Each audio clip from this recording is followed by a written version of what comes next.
13, versos 34 y 35. La palabra del Señor dice de la siguiente manera. Evangelio San Juan, capítulo 13, versos 34 y 35.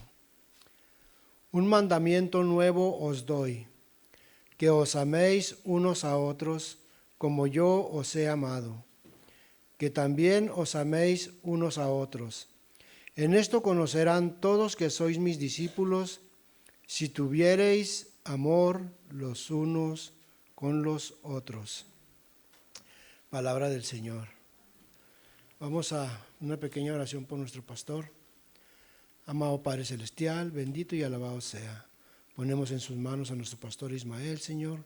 Úselo conforme a su santa y eterna voluntad. Prepare nuestras mentes, nuestros corazones para recibir su palabra. En el nombre de Jesús oramos. Amén y amén. Muy bien, vamos a comenzar. He titulado este sermón, Un hermano que no elegí. Quiero que imaginen por un momento una jungla en Okinawa en el año 1945. Explosiones, humo, gritos de dolor y el silbido de las balas a tu alrededor. Allí estaba un joven soldado llamado Desmond II. No llevaba armas porque había prometido a Dios no matar a nadie. Sus compañeros lo llamaban cobarde, lo ridiculizaban, lo miraban con desprecio, pero él sabía algo que ellos no sabían. Esa misma noche, su unidad fue enviada a escalar un acantilado conocido como Hacksaw Ridge. Los japoneses disparaban sin piedad. Uno tras otro, sus compañeros caían heridos. Muchos huyeron, muchos pensaron que ya no había esperanza. Pero Desmond II no se movió de allí. Se arrodilló entre los cuerpos ensangrentados y oró: Señor, muéstrame a uno más. Entonces se lanzó a rescatarlo, lo cargó sobre sus hombros, bajándolo con sogas mientras la metralla pasaba silbando junto a él. Una y otra vez repitió el acto. Cada vez que ponía a salvo a un hombre, su oración continuaba: Señor, dame fuerzas para rescatar a uno más. No importaba el miedo, ni el dolor, ni el cansancio, y esa noche salvó a 75 compañeros sin disparar una sola bala. Lo que hizo Desmond II no fue por gloria ni reconocimiento, lo hizo por sus hermanos de batalla, lo hizo porque su corazón entendía algo profundo: en medio del peligro, el amor y la lealtad a nuestros hermanos puede salvar vidas. Hoy vamos a hablar de algo similar y vamos a ver algunos ejemplos bíblicos que lamentablemente no son los mejores para animarnos a amar a nuestros hermanos, pero nos enseñan ciertas lecciones que son importantes para esta profesión que hemos decidido llevar a cabo, la vida del cristiano. Fíjense que en la Biblia parece que les hubieran dicho lo contrario. En vez de ama a tu hermano, hazle mal a tu hermano. Y comenzamos con la primera historia, Caín y Abel, ¿cierto? Dos hermanos biológicos, mismo papá, misma mamá. Génesis 4:8 nos dice: y dijo Caín a su hermano Abel: salgamos al campo. Y aconteció que estando ellos en el campo, Caín se levantó contra su hermano Abel. ¿Y qué hizo? Y lo mató. Envidia, celos, falta de dominio propio. Ahí ocurrió el primer asesinato de la historia de la humanidad. Miren esta cita, qué interesante. Caín y Abel, los hijos de Adán, diferían notablemente en su carácter. Abel tenía un espíritu de fe y de mansedumbre, amaba la justicia, mientras que Caín era iracundo y rebelde. La consecuencia fue que Caín se enojó con Abel. ¿Y qué pasó? Y lo mató. Hay un estudio que fue titulado ¿Por qué se va la gente de la iglesia?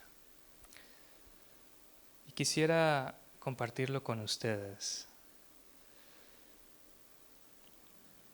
Un estudio realizado en 8 países, entre 100 personas, que abandonaron la iglesia, revela las razones que ellas expusieron para marcharse.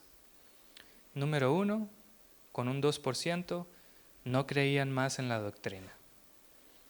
Número 2, con un 2.1%, no confiaban en el liderazgo de la iglesia. Número 3, con un 12%, no podían vivir los principios de esa iglesia. Número 4, con un 6.3%, no identificaban la razón por la cual se habían retirado de la iglesia. Número 5, con un 6.7%, no veían coherencia entre lo que la iglesia predicaba y vive. Y la última, con un 70.9%, dicen ellos, no encontraron compañerismo. Interesante, ¿no? Pero luego se les preguntó a estas mismas personas si estudiaban la Biblia todos los días, si oraban constantemente y si condujeron a una persona para Jesús antes de apartarse de la iglesia. Y ellos respondieron, no estudiaban la Biblia todos los días, 91%. No cultivaron una intensa vida de oración, 81%. Nunca trajeron a nadie para Cristo, 97%. Muy interesante porque en la historia de Caín y Abel se nos dice que Caín y Abel diferían notablemente ¿en qué? En carácter, ¿cierto? Y yo estoy seguro, mis hermanos, que cuando dos personas difieren en carácter, pues no pueden ¿qué? Entenderse, ¿cierto? Pero cuando dos personas tienen un carácter similar, ¿cierto? Entonces comienzan ¿a qué? A entenderse. Qué interesante. Imagínense si estas personas del estudio hubieran leído su Biblia, hubieran orado fervientemente, hubieran llevado a una persona para Cristo, se iban a empezar a parecer a esas otras personas, ¿cierto?, que estaban dentro de la iglesia y difícilmente se hubieran podido ir. Los cristianos que están creciendo constantemente en fervor, en celo y en amor, nunca apostatarán. Son aquellos que no se hayan ocupados en una labor abnegada, los que tienen una experiencia enfermiza y llegan a agotarse por la lucha, dudando, murmurando, pecando, arrepintiéndose hasta que pierden todo sentido de lo que constituye una genuina religión. Esa es la historia de Caín y Abel. Pero ahí no paran las historias entre conflictos con hermanos en la Biblia. Jacob y Esaú. Engaño y resentimiento. Génesis 27, versículo 41. Génesis 27, versículo 41, nos dice, y aborreció Esaú a Jacob por la bendición con que su padre le había bendecido. Y dijo en su corazón, llegarán los días de luto de mi padre, ¿y yo qué voy a hacer? Mataré a mi hermano Jacob. Tremendo, ¿no? Parece que esto iba ya como en el ADN de los seres humanos, el hacerle daño a los hermanos, ¿no? La mentira y el favoritismo, ¿cierto?, de Jacob por un lado, y luego la venganza, el enojo por parte de Esaú por el otro. El odio que había concebido Esaú contra Jacob se mantuvo durante muchos años. Pero el Espíritu de Dios obró en su corazón y lo llevó a perdonar a su hermano. Así Jacob, temblando ante el encuentro, fue recibido con abrazos de amor, nos dice Patriarcas y Profetas, página 196. Qué interesante Esaú por muchos años cultivó esta ira, este enojo por su hermano Jacob. Y lo que parecía imposible que pudiera cambiar el Espíritu de Dios obrando en la vida de este hombre duro, ¿cierto? Logra transformar el corazón de Esaú. Y cuando él iba dispuesto a quitarle la vida a su hermano con un montón de soldados, lo que termina es dándole un abrazo a Jacob. Interesante, ¿no? Esto nos enseña, ¿cierto? El perdón es una obra del Espíritu Santo. Solo Dios puede transformar el odio en reconciliación. Tenemos otra historia de peleas entre hermanos. José y sus hermanos. Génesis 37, versículo 4. Génesis 37, versículo 4, nos dice lo siguiente. Y viendo sus hermanos que su padre lo amaba más que a todos sus hermanos, le aborrecían y no podían hablarle como pacíficamente. Imagínense. Lo vendieron como esclavo. Y miren lo que se dice, los hermanos de José lo odiaron por sus sueños y por las preferencias de su padre. El espíritu de la envidia y del odio los llevó a actos crueles, pero Dios transformó el mal en bien para preservación de muchas vidas. Estos hermanos habían decidido vender a su propio hermano José, hijo de su propio papá. Lo tiraron en una letrina, en un pozo, y luego sin piedad y sin misericordia lo vendieron a extraños y llegaron a su casa y le dijeron a su padre que su hermano había muerto por las fieras que había, cierto, en el campo. Tremenda crueldad, ¿no? Eran hermanos. Pero ahí no terminan las peleas entre hermanos en la Biblia. ¿Qué hay de la tribu de Benjamín? Hubo una guerra civil en Israel, si ustedes abren sus Biblias, ahí en el libro de Jueces, capítulo 20, versículos 46 al 47. Ustedes saben, la tribu de Benjamín era una de las 12 tribus de Israel. En otras palabras, eran hermanos entre ellos de las otras tribus. Y miren lo que se dice allí en Jueces, capítulo 20, versículos 46.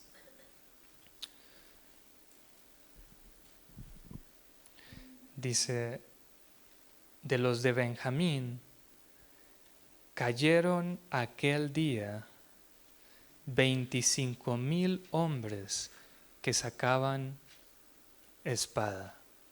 Todos ellos eran hombres de guerra. ¿Cuántos?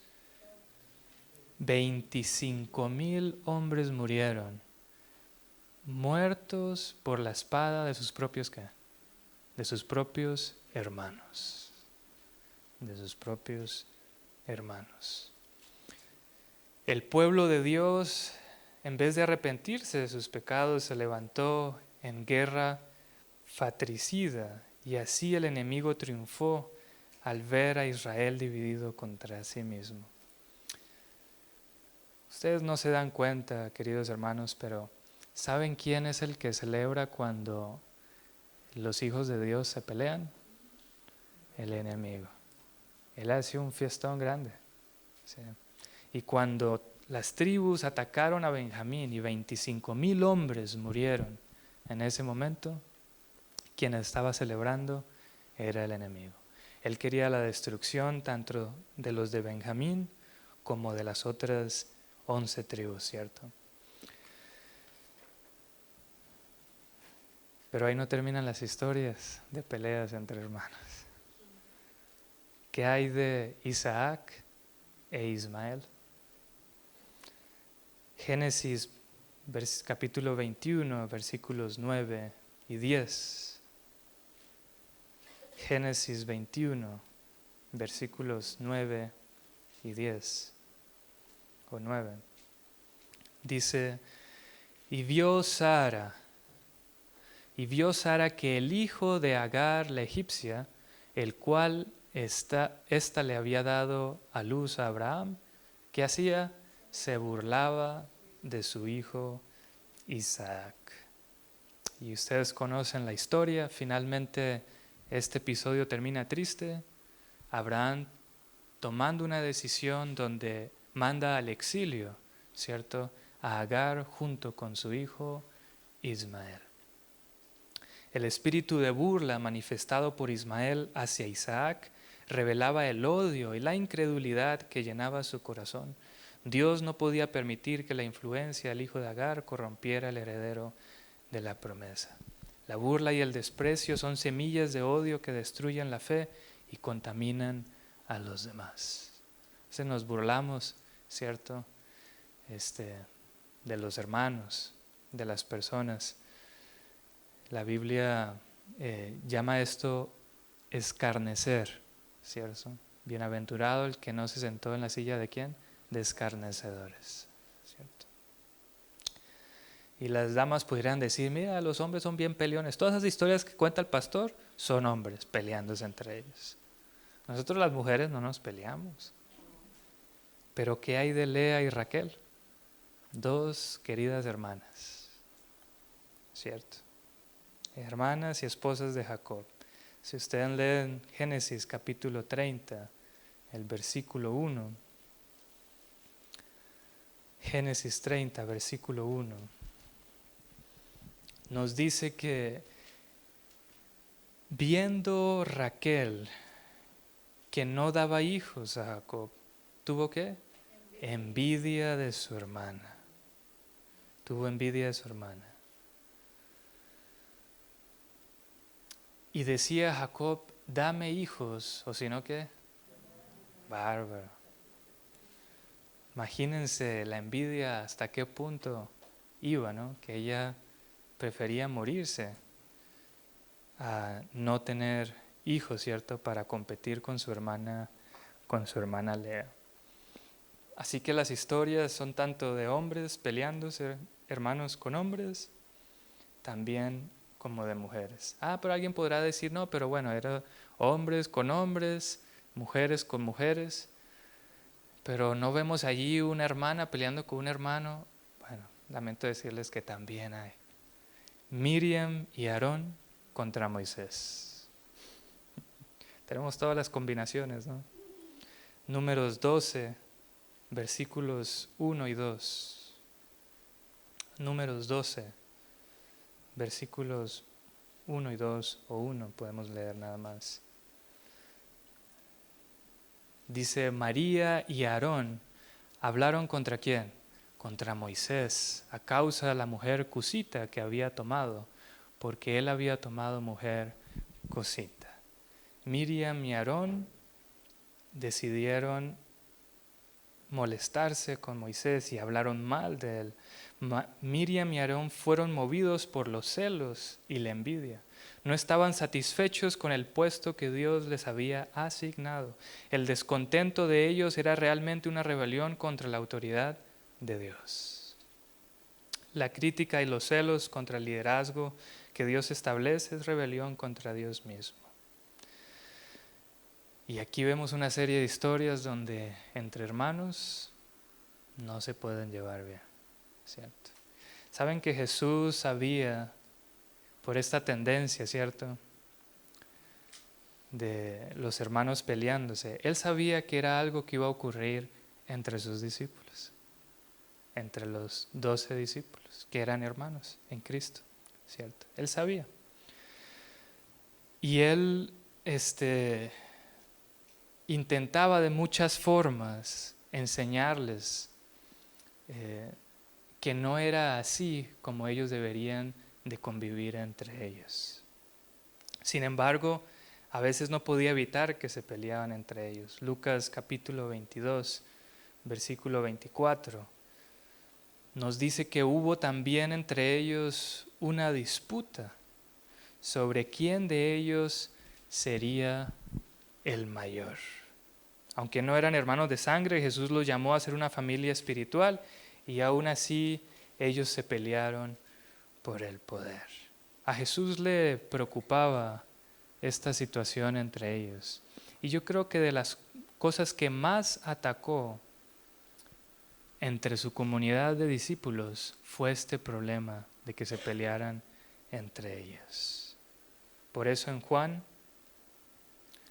les dice muy claramente, en Juan capítulo 3, versículo 34,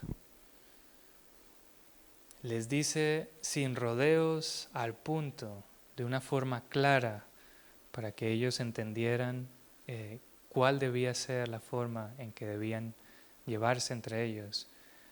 Les dice Juan 13, versículo 34, que el distintivo de los discípulos de Jesús, de los seguidores de Jesús, iba a ser un fruto llamado como amor. Llamado amor. Ese fue el texto que leímos al principio. Vamos a darle lectura nuevamente. Y dice el texto: un mandamiento nuevo os doy, que os améis unos a otros como yo os he amado, que también os améis unos a otros. Y luego agrega: en esto conocerán todos que sois mis discípulos, si tuviereis amor los unos con los otros.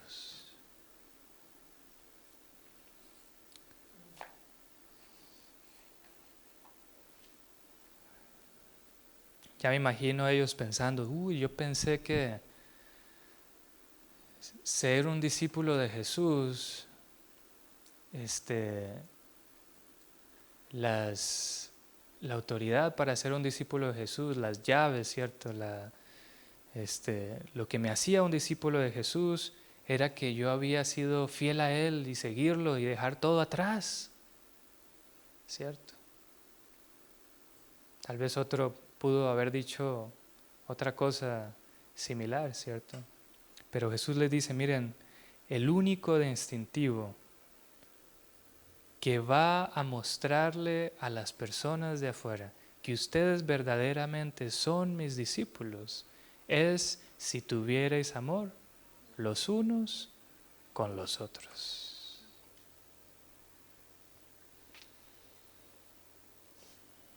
Y luego agrega Jesús en Juan capítulo 15, versículos 12 y 13, este es mi mandamiento, que os améis unos a otros como yo os he amado.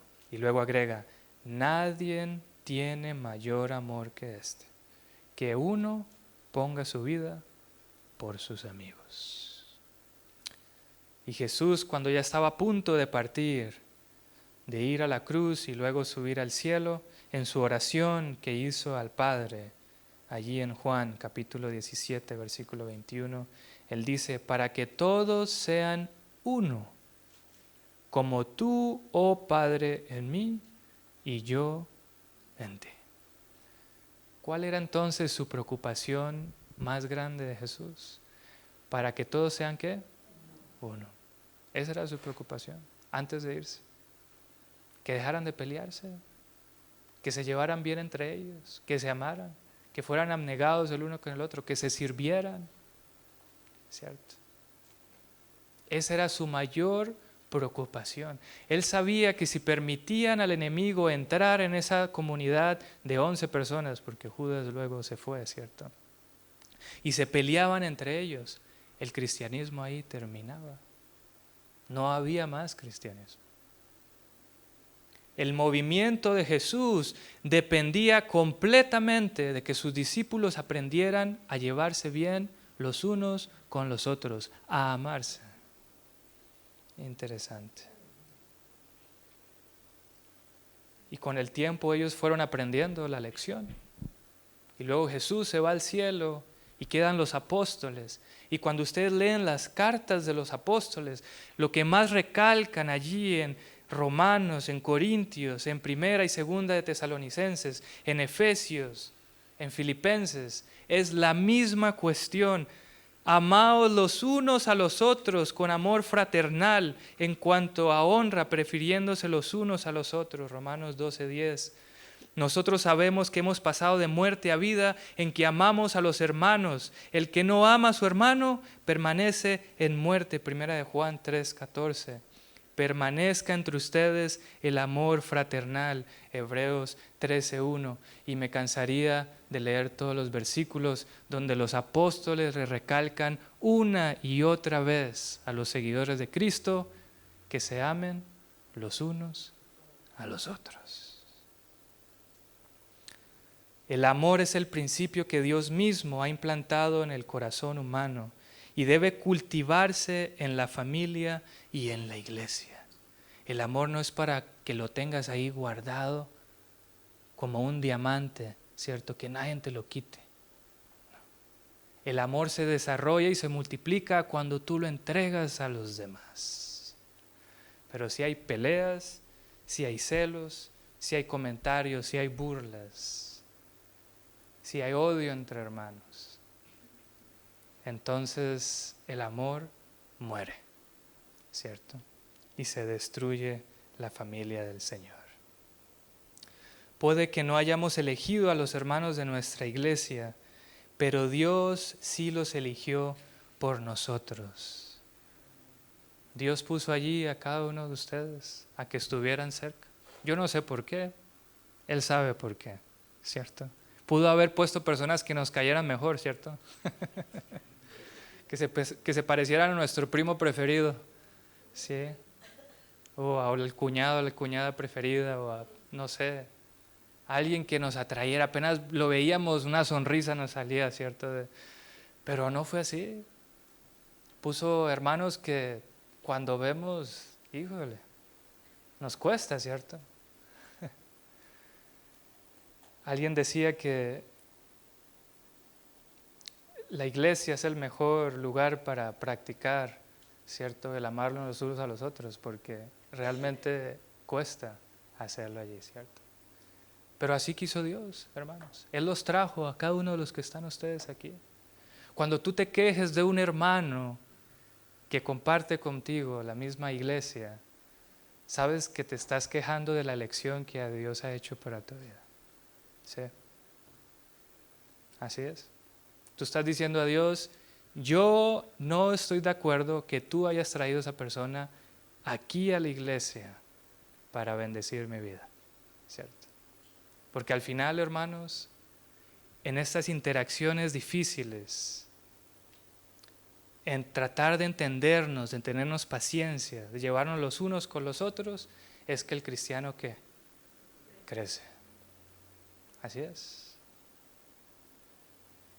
No saben cuántas veces me ha tocado ir en oración, pedirle al Señor que me ayude a tolerar ciertas personas. Y probablemente esas personas también oraban por mí, ¿no? Ayúdeme a tolerar a este pastor, ¿no? Y así es que crecemos. Nuestro amor mutuo es el testimonio más fuerte ante el mundo. Si las personas ven que nosotros nos estamos peleando aquí, hermanos, ¿creen ustedes que ellas van a querer venir a la iglesia? Suficientes problemas tengo yo afuera, van a decir. En mi casa me la paso peleando, voy a un lugar donde pelean también. No, gracias.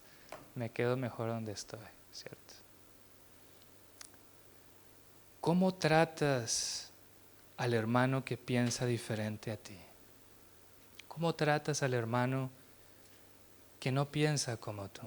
¿Cómo tratas al hermano que no está de acuerdo contigo? ¿Cómo tratas al hermano que cuando lo ves no lo puedes soportar? Saben que una de las experiencias que más recuerdo cuando estaba en la universidad fue cuando gradué y por motivos de que todavía no sabía para dónde iba, ¿cierto? Tenía que ir. Pedí que me dieran unos días en el dormitorio allí donde yo dormía, ¿cierto? Donde estuve 4 años allí. Pedí al preceptor que me permitiera estar allí unos días mientras encontraba, ¿cierto?, para dónde irme, ¿no? Y recuerdo que un monitor, los monitores son los que se encargan de revisar si los cuartos están limpios, de que los muchachos se duerman a tiempo, de hacer las matutinas y vespertinas. Un monitor, cuando me vio después de la graduación, que yo todavía estaba allí en el dormitorio, se molestó conmigo. y me dijo, ¿tú qué haces aquí? ¿Cierto? Yo pude haberme enojado, tenía el permiso del preceptor para estar ahí en el dormitorio, pero su pregunta me hizo reflexionar y recuerdo que le contesté. Le dije, oye, mira, ¿sabes que cuando vayamos al cielo vamos a estar juntos por los milenios sin fin? Así que tienes que acostumbrarte a mí. Aunque me quede 5, 10, 15 días, en el cielo vamos a estar toda la vida juntos. Apocalipsis 7:9 nos dice, después de esto miré y he aquí una gran multitud de todas naciones, tribus, pueblos y lenguas que estaban delante del trono y en la presencia del Cordero. Amén. Ahí vamos a estar, Dios mediante, ¿cierto? Isaías nos dice que el lobo va a morar con el cordero y el leopardo con el cabrito. En el cielo no habrá Caín contra Abel, ni José vendido, ni tribus divididas. Estaremos todos reunidos como una sola familia, redimidos por la sangre de Cristo Jesús. Y en el cielo, queridos hermanos, no es donde vamos a resolver los problemas. Allá ya los problemas van a estar resueltos. Los problemas hay que empezar a resolverlos ¿dónde? Aquí. Así que, querido hermano, querida hermana, apelo a tu corazón, a tu mente, y te pido de favor que si hay en tu corazón amargura, enojo, molestia, si ha habido fricciones entre hermanos, si guardas en tu corazón resentimiento contra alguien, de las personas que Dios ha traído aquí a esta iglesia, te pido de favor que te acerques a esta persona, arregle los problemas, deja de pelear, porque te aseguro que si un día vas al cielo y esta persona también, estarás con ella por la eternidad. Conclusión. No elegimos a nuestros hermanos, pero sí elegimos amarlos. La historia de la Biblia muestra las consecuencias de no amar, pero también la redención que Dios trae cuando hay perdón. Muy pronto estaremos en un hogar eterno donde el amor será perfecto y nunca más habrá peleas y separación.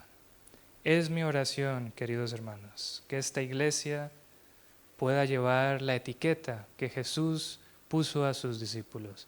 Que las personas de afuera nos reconozcan que somos discípulos de Jesús, porque nos amamos los unos a los otros. Dios te bendiga. Vamos a orar. Señor y Padre que está en el cielo, la Biblia nos ha enseñado hoy cómo a través de la historia los hermanos se han peleado entre ellos. Hasta tal punto, Padre, que hasta se han quitado la vida, Señor. En esta iglesia no será así, Señor. Tú, Padre, has prometido tu Espíritu y darnos sus frutos para poder nosotros amarnos los unos a los otros. Padre, si hay enojos, si hay envidia, si hay celos, si hay contiendas, si hay malentendidos, suplico su gracia pueda, Padre, quitar todas estas cosas de nuestra vida. Ayúdenos a amarnos los unos a los otros. Que las personas de afuera, Señor, quieran estar aquí, Padre, porque ven que nosotros nos tratamos bien los unos a los otros, Padre. Sea con cada hermano, Señor, del centro cristiano de la comunidad, sea con cada persona que nos visita. Si hay problemas en sus casas, Señor, si hay conflictos entre el esposo o la esposa, si hay maltrato, Señor, suplico, Dios del cielo, que usted pueda solucionar todos estos problemas, Padre. Su gracia, su Espíritu nos ayude. Se lo pedimos todo en el nombre de nuestro Salvador Jesucristo. Amén, Señor. Amén. Dios los bendiga y tengan un feliz sábado.